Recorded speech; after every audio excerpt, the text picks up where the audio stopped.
कोई व्यक्ति नास्तिक इसलिए होता है क्योंकि उसे अपने जीवन में ऐसा कोई साइंटिफिक व्यक्ति नहीं मिल पाता जो उसे ईश्वर को समझा सके।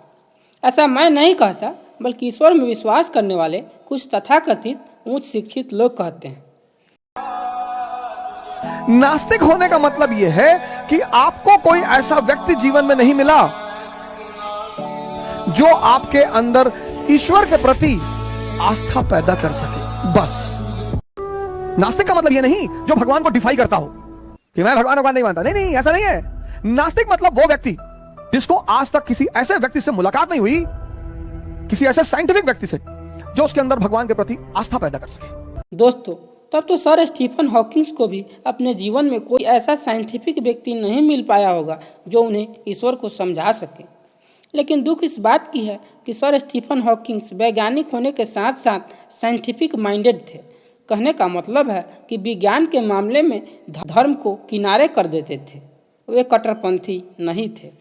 सर स्टीफन हॉकिंस का लगभग पूरा शरीर ही पैरालाइज्ड था, फिर भी उस महान व्यक्ति ने आलोचनाओं से न डरते हुए ईश्वर के एग्जिस्टेंस को ही नकार दिया, क्योंकि उनका शरीर पैरालाइज्ड था, दिमाग नहीं। लेकिन जिन लोगों का दिमाग पैरालाइज्ड होता है वे लोग ही इस तरह से अपनी बातें करते हैं। हकीकत यह है कि जो लोग ईश्वर में विश्वास करते हैं उनके जीवन में कोई ऐसा व्यक्ति नहीं मिल पाता है जो उन्हें साइंटिफिक चीज़ों से अवगत कराए। इसीलिए ईश्वरवादी लोग अलूल जलूल कुतर्क देकर प्रकृति से परे शक्ति, जिसे यह ईश्वर कहते हैं, उस ईश्वर को जबरदस्ती साबित करने की कोशिश करते हैं। ईश्वर में विश्वास करने वाले लोगों का महामहिम गुरु या तो कोई मुल्ला होता है या कोई कठमुल्ला होता है। ये दोनों विज्ञान के घोर विरोधी होते हैं। इन लोगों ने ईश्वर और अल्लाह में विश्वास करने वाले लोगों के दिमाग में विज्ञान के प्रति जहर बो रखा है।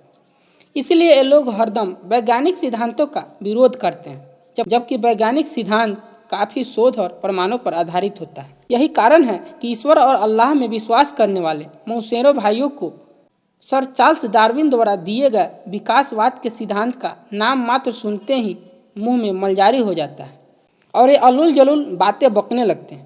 और ये उलूल जुलूल बके भी तो क्यों नहीं, क्योंकि सर चार्ल्स डार्विन का विकासवाद सिद्धांत सीधे ईश्वर के अस्तित्व की नसबंदी कर देता है, जबकि सर चार्ल्स डार्विन पहले खुद एक पादरी हुआ करते थे। इतना कुछ समझने के बाद भी कोई यह दावा करे कि नास्तिक लोगों को साइंटिफिक विचार रखने वाले लोगों से मुलाकात नहीं हो पाती है, इसीलिए वे नास्तिक होते हैं, तब हमें लगता है कि इस तरह की सोच रखने वाले लोगों को अभी भी अध्ययन करने की ज़रूरत है, क्योंकि उनमें आवश्यक शिक्षा की कमी है। वैसे कोरोना काल में मैंने बड़े आस्तिकों को हनुमान चालीसा पढ़ते हुए देखा, बहुत नास्तिकों को हनुमान चालीसा पढ़ते देखा, बहुत नास्तिकों को मस्जिद जाते हुए देखा। हमारा एक दोस्त है, मैं उनका नाम नहीं लूंगा, जब उनका एक्सीडेंट हुआ और हॉस्पिटल पहुंचे तो मैंने कहा बचोगे तो है नहीं। कहे ऐसा क्यों बोल रहे हो, भगवान चाहेंगे तो बचेंगे। हमने कहा भगवान को तो तुम मानते नहीं। बोला कोई ये मजाक करने का टाइम नहीं है। ईश्वर को साबित करने के लिए ईश्वरवादी लोग तरह तरह के हथकंडे अपनाते हैं और झूठ भी फैलाते हैं। बिल्कुल उसी तरह ये साहब भी झूठ फैला रहे हैं। इनका कहना है कि कोरोना में बड़े बड़े नास्तिक लोग ईश्वर का नाम जपने लगे थे और हनुमान चालीसा भी पढ़ने लगे थे। हमें लगता है कि या तो ये साहब जी झूठ बोल रहे हैं या आज तक नास्तिक लोगों से इनकी मुलाकात ही नहीं हुई है। अगर नास्तिकों से मुलाकात करना है तो इन्हें एक सुझाव देता हूँ। कोरोना काल में सोशल मीडिया पर पोस्ट किए गए फोटोज और वीडियोज़ को चेक कर लीजिए, वहाँ स्पष्ट नास्तिकों ने ईश्वर का विरोध किया है। कोरोना काल में नास्तिकों ने तो ईश्वर के अस्तित्व की धज्जियाँ उड़ा कर रख दी थी। नास्तिक लोग पोस्ट करते थे, अब भक्त लोग विज्ञान सहारे, मंदिर में लगे ताले, मंदिरों को किया गया सैनिटाइज, भगवान नहीं वैक्सीनेशन पर है भरोसा।